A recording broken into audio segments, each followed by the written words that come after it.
Good afternoon and welcome to the sixth and final, for the time being, webinar in the series. Today we're going to be talking about sales process. So we'll just wait for a couple of people to join us and then we will get started. I'm Kat Cripps from Wildcat Solutions and the Business Success Society, and I'll be letting you know at the end how you can engage with me further if you would like to. So thanks very much, and we'll be starting soon. So good afternoon, everyone, and here we are talking about sales process. And some of you may have been on the webinar last week where we talked about, in fact it was Monday, talking about processes in your business. And this is certainly one that is worth working on, just to kind of get your head around. So let's have a look. There we go. Right. So we've had these others in the series. Yes, so getting to grips with your processes was Monday. And today I really just want to delve deeper into sales process because I feel it's important for anyone who's got a longer sales cycle. A lot of people, they don't have particular challenges. They meet someone, they agree a price, and away they go. But many of us have got a longer sales cycle, so it's something that potentially could be more critical. And just a reminder that tomorrow is the customer experience workshop as well, which sort of brings everything into play in terms of how you interact with customers right from the beginning, from when they are, before you even know who they are, before they're strangers, right through to being your brand ambassadors. So for this particular one, we might be in a situation at the moment of needing to sell more, and we might have might actually still be running our businesses, and we might still have customers that we're dealing with that we're needing to have conversations with about selling, where the selling is a little bit more in depth than a simple transaction. And I'm just really passionate now about talking about coming out of the curve. You know, we're only 3 days in to sort of official, if you want to call it, lockdown. But you know, that does mean we're 3 days closer to coming out of it, hopefully. So at some point our businesses will take off again. And my passion, what I want to be doing for all you guys, is helping you to be ready for that day. Which of course it will be a little bit of a juddery start to begin with. It won't be super easy, but we need to be ready. And I think as small businesses, we have that opportunity to make ourselves ready. And if you were on the Wednesday Teach this morning, then I talked quite a lot about that there as well. So, sales process, why? Why do we need the sales process? So it's to help us track and measure. You know, it's very easy as small businesses to become a little bit complacent about things. And there's all sorts of things we can track and measure, and we'll talk about those later on in terms of the numbers of opportunities we have, the stages we have, the length of time in stages, all those kind of things, which it's useful to be able to understand exactly how our sales process works so that we can improve it, continually improve it as we go along. Ensuring balls don't get dropped. There's nothing worse than that sinking feeling when you suddenly realize that you didn't get back to that prospect, and you then call them up and they say, oh, I didn't hear from you, so I went with somebody else. It's particularly, or even, you know, if you're in, you know, pitching to larger businesses as well, where they might well ask for 3 pitches, and if you don't follow up effectively, then you're likely just to get dropped along the way. So ensuring that things don't get missed or forgotten about is definitely a reason to have a proper sales process. I'm also, another thing I'm very passionate about, and this is all to do with the customer experience thing, it's consistency for the client. It's just this idea that from the minute you first engage with them all the way through the sales process and beyond, they feel that there's some consistency. There's brand consistency, there's consistency in the message. They don't, if they ring in, they don't get somebody saying, "Oh, I don't know anything about your quote. Jim's on holiday. I will get him to call you back," and then nobody gives Jim the message and all that kind of stuff. So all those kind of things just add up to eroding the confidence of the client or the prospective client in you and your business. And that might just be you yourself, even if it's only you and your business and you're the only person communicating with them. If you're not doing it in a consistent manner and a timely manner, then their confidence in you gets a little bit shaken. And it might lose you a deal because they might say, well, you know, those guys over there, they seem to know what they're doing, so I'll go with them. There is evidence that you'll get a higher conversion rate just because you're keeping on top of everything. You're managing everything. You're tracking everything. Everything is in its right place and happening at the right time. So the chances of you actually winning more sales, which is the next one, so higher conversion rate, increased sales. These are all compelling reasons for having what I call a robust and repeatable sales process. So this graphic was done for me by somebody. It's lovely. I really like it. I wrote a blog for them to put on their website, and they did me this lovely graphic. So what's not to like? And I like the reason I really like it is they made it into a donut or a circle. So because it's important to recognize that, you know, that we go round again potentially.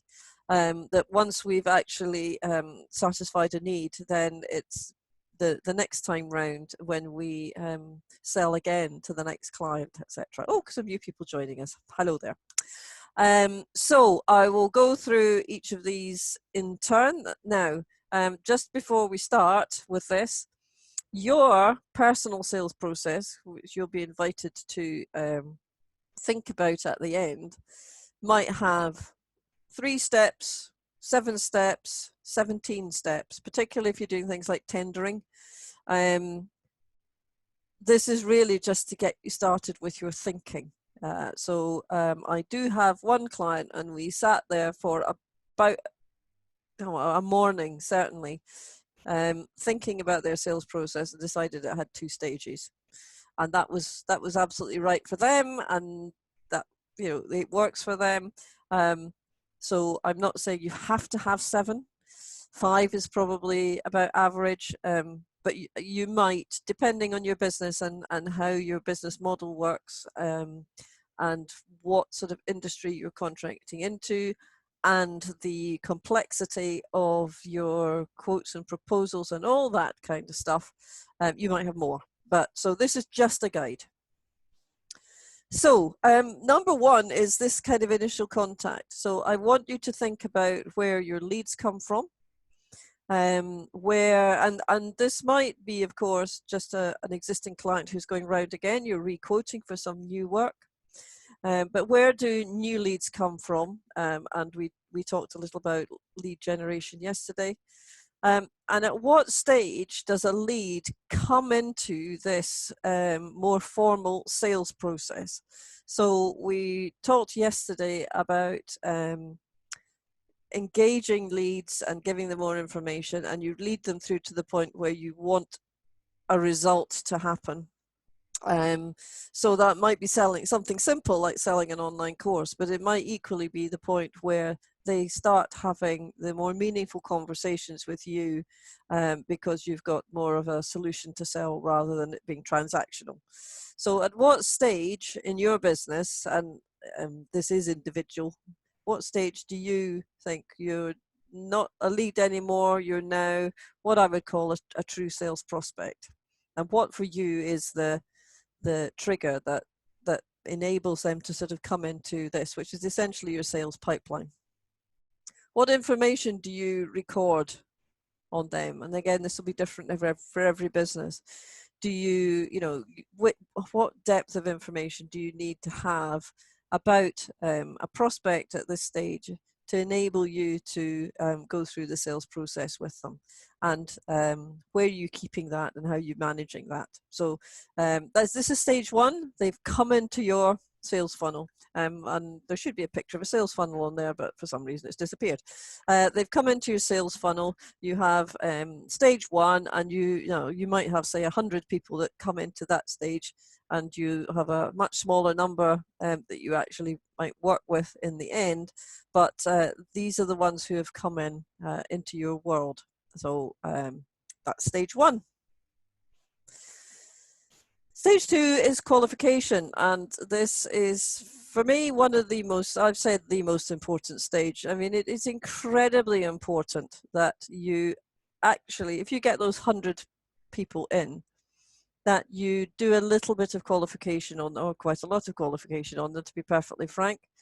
And this depends, the number that you qualify out will depend on a whole, or the proportion you qualify out will depend on a whole load of factors. But you need to think, are these people the right fit for your business? Are they the right client for you? Are your products and services the right fit for them? You know, that thing, have they come to you, and is that the right thing for them to have done?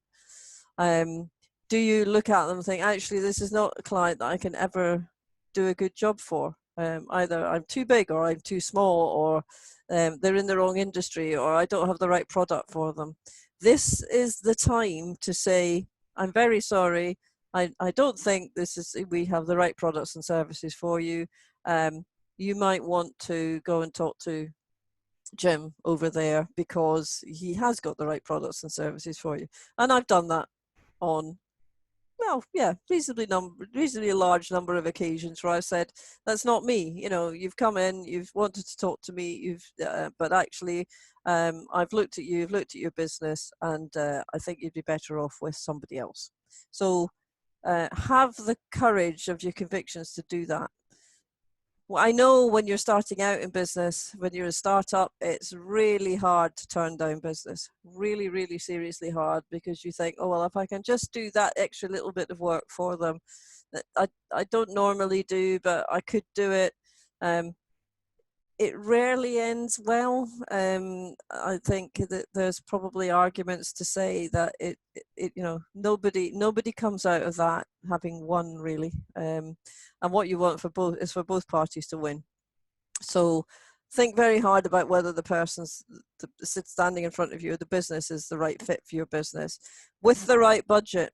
Is this? I had a conversation with a client yesterday. Are you at the Skoda end of the market or the Lamborghini end of the market?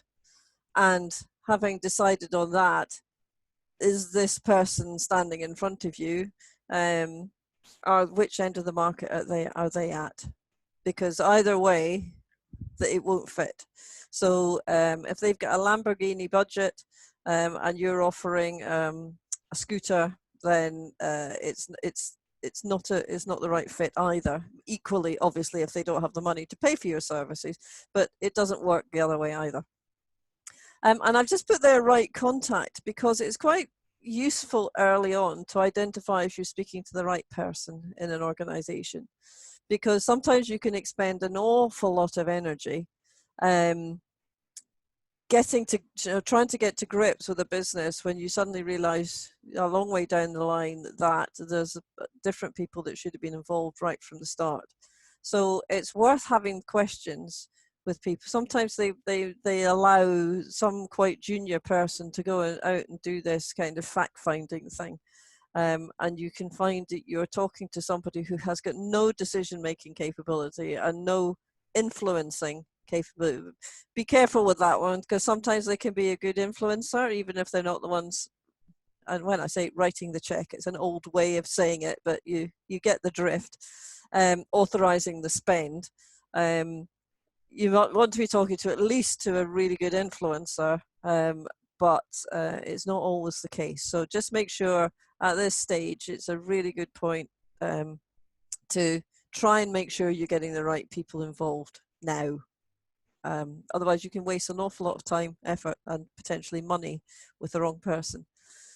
The reason I've written ideal customer avatar there is because what I want to try and stress is that if you have a really, really clear idea who your ideal customer is, all of those things above, and lots more if you've done the ideal customer avatar day, is that you should get, and your messaging is therefore to your ideal customer avatar, and you're asking for at networking meetings, when we can do those again, the right customer. You should be getting a much higher proportion of people who fit at this point. So this is, and this is why when I was doing the ideal customer avatar work, I was thinking this really, really fits into sales process as well, because when we get to this qualification stage, we really, really want to be having as high a proportion of the right people as we possibly can, that we're not excluding. And one way of doing that is making sure that your ideal customer avatar is solid, and that you're communicating, your messaging out to that ideal customer is really strong, and so therefore you're attracting more of those into your world.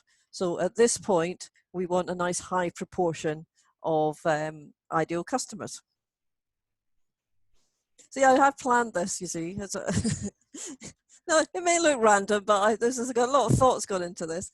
Number 3 is the requirements analysis, whatever it is. This is the point where, having had that sort of initial chat of, yeah, I think we can work with you. I think we've got the right products for you.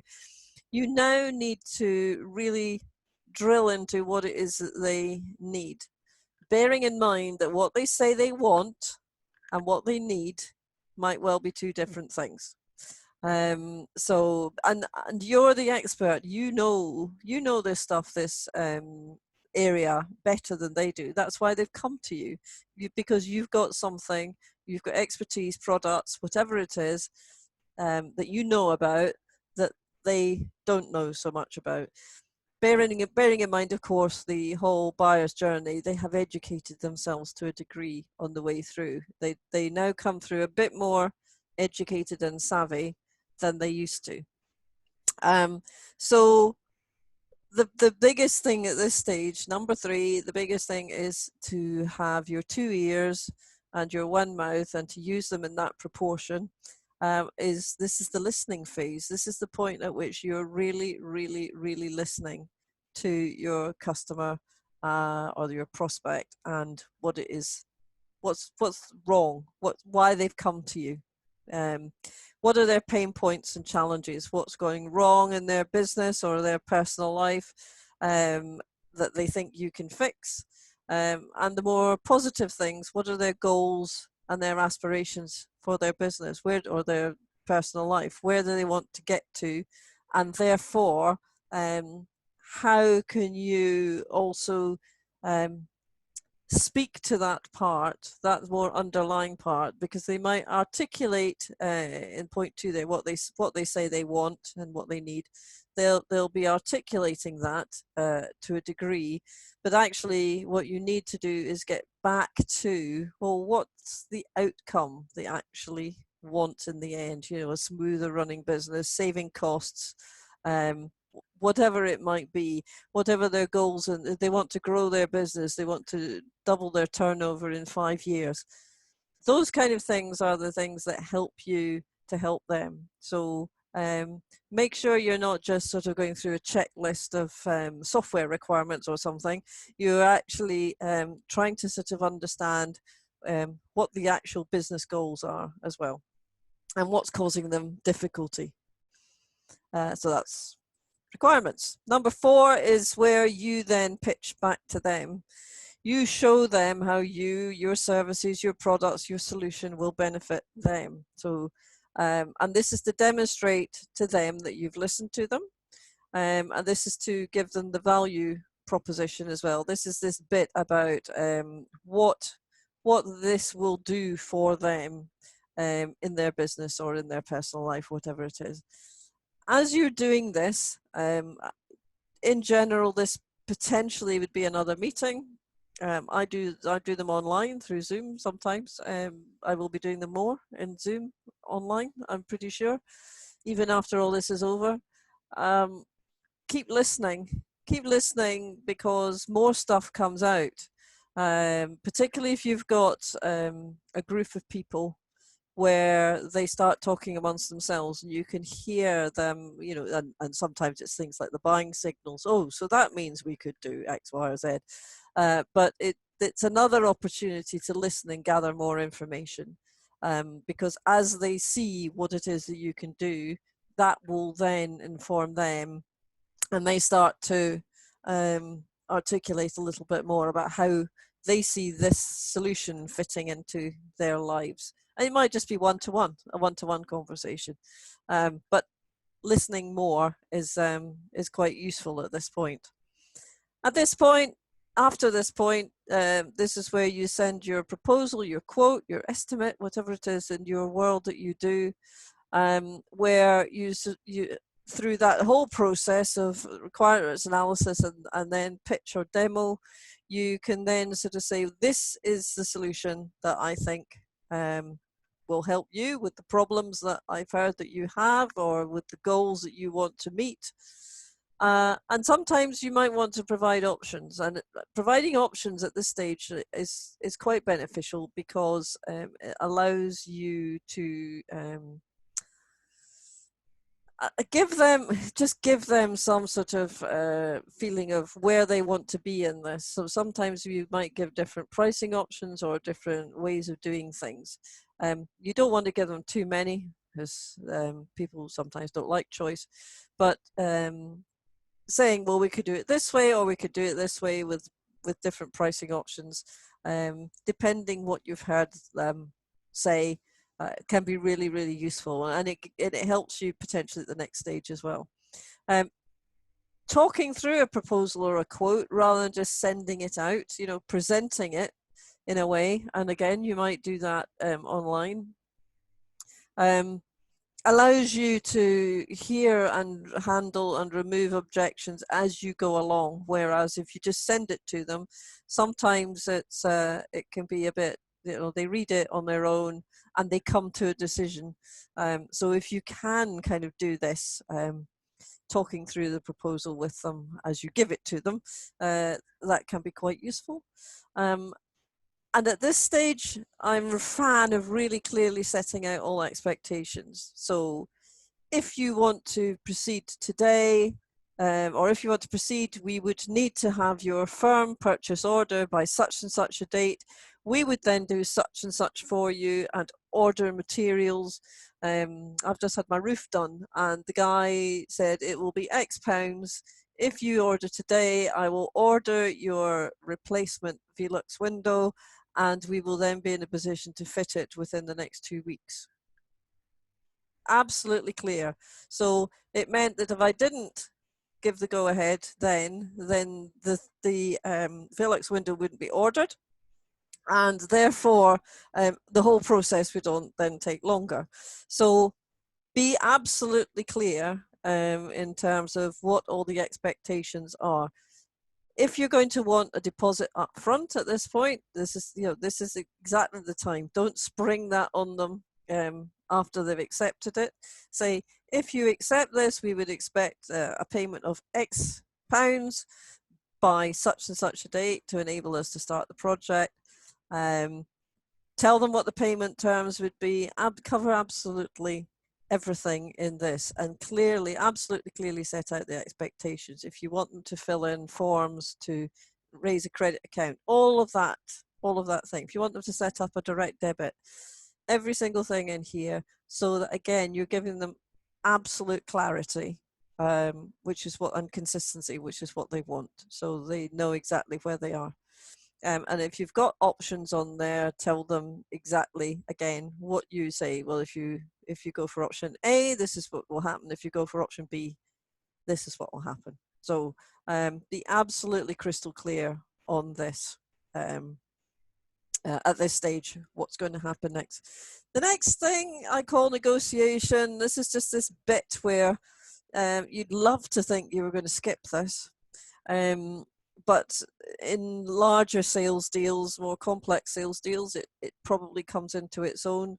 So from the previous one, somebody might well just come up and say, right, here's my purchase order. In the case of my roofing guy, I replied immediately and said, please order and we'll go ahead. What I might have said was, oh, we can't do it for 3 months for whatever. So don't order it yet. Whatever it is, and you might then have to have some sort of conversation. So this is the opportunity just to kind of clarify the options. Time has potentially moved on between, you know, this we could have taken months, if not years. My record is 4 years between initial contact and close of sale. So you might well need to adjust to suit current requirements. Should have said in the previous slide, of course, then you're perfectly within your rights to say a quote proposal is only valid for 30 days. And that would be fine. And so this could be day 31. It could also be day 1331. So you might need to adjust to suit current requirements, or they might say, actually, we've been thinking about it, we want 17 more users. How does that affect the price? All of those kind of things. Configuration options, you know, we've decided we want this done in a slightly different way.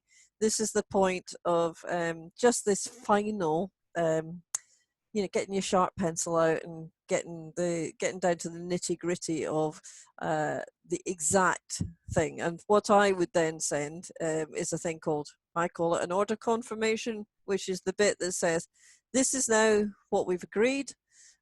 We've agreed that this is what's going to be. And well, in fact, I would send that in response to the purchase order. But that thing which says, there might have been all this stuff in the proposal. My proposal says something, this is for budgetary purposes. It will be confirmed at the time of your purchase order. But just get this bit, and again, set the expectations again of what will happen when. I've got your purchase order. I'm going to be sending you the direct debit mandate, or, you know, an invoice for X within the next 3 days. Just keep telling them what's going to be happening. And hurrah, you have a sale. I have put there what happens next. Sometimes people extend their sales process into more of an operational process. And that might be when you want to say, I want to have more than 7 stages, because until the project's delivered, they want to keep this kind of open. Particularly because the final, you know, they might be waiting for final payment, the final payment stage, before they finally close it. It just depends what systems you're using and how you want to kind of manage that. But this, you can sort of say, well, I'm going to say it's closed in 1, but I'm going to carry on. I'm going to carry on measuring different stages, and that would depend entirely on what your business is. If they don't, if they say no, I'm going to come back to that in a second. But if they say no, is it a not now, as in they're just not ready to buy, or have they gone with a competitor? So try and get some information out of them in terms of why they're not going with you. Is it not now? It was the price wrong? Was the proposal wrong? You know, did they go with a competitor? The more information you can get out of it, and if you are doing tendering, you will be given that information, which is one of the fantastic things about bids and tenders, is that you at least know what the reason was you weren't selected.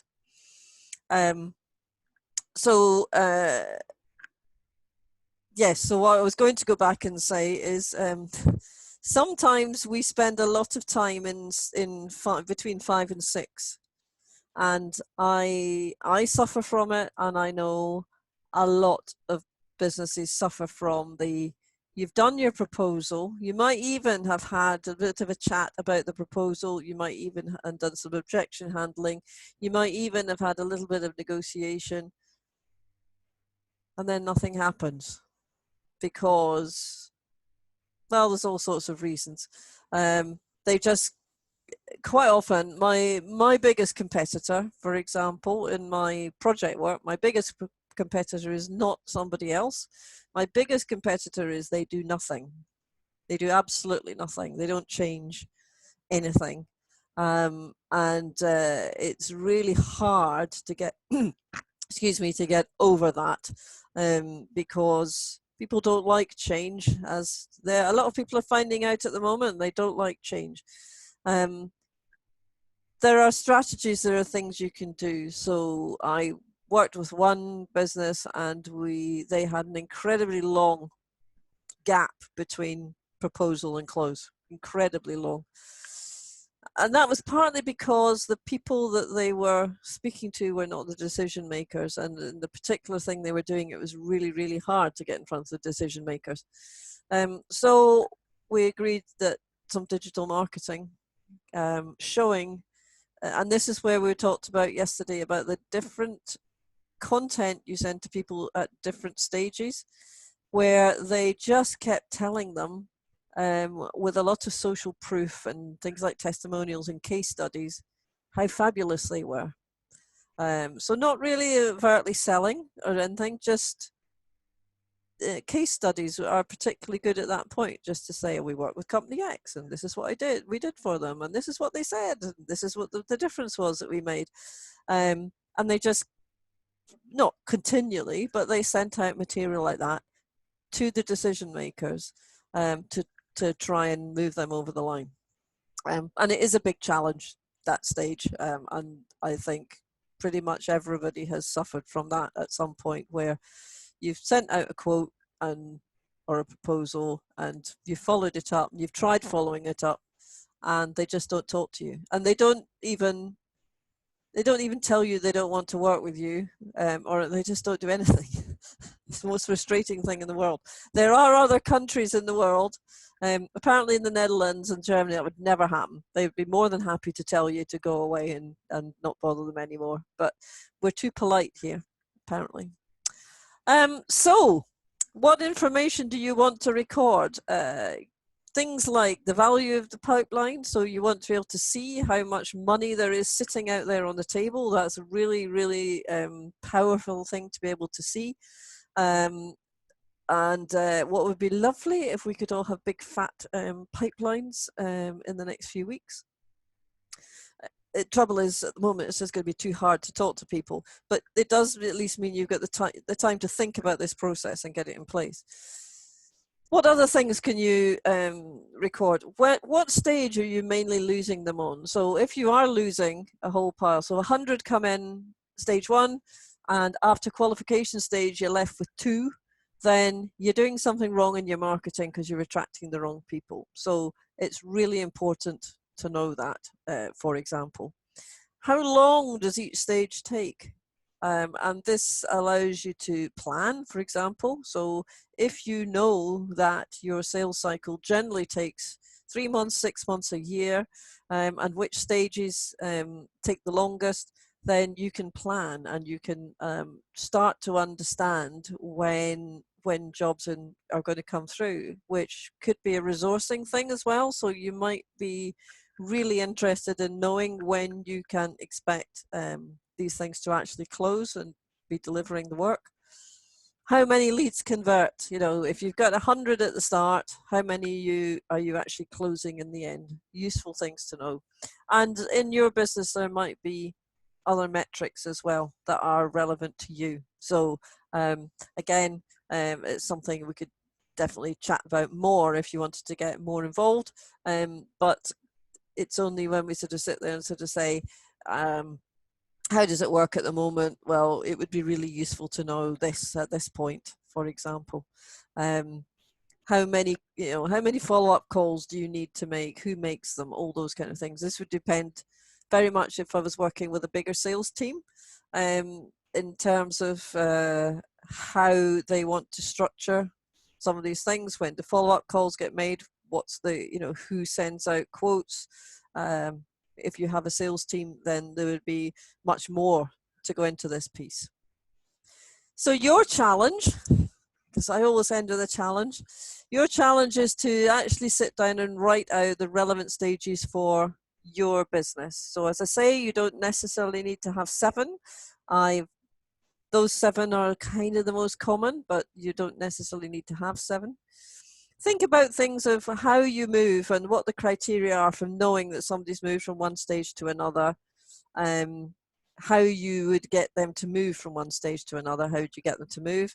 And think about what strategies you have if they get stuck at any point. You might actually get stuck after first meeting and not get them to agree to your proposals. Sorry, your pitch. So if you're continually, again, finding people getting stuck at a certain point, then it's time to sort of sit back and sort of say, what can I do? What can I change at the previous stage to make that more likely to happen and move forward? So that's your challenge for, I say today, for the next week or so, to try and think about that in terms of your sales process.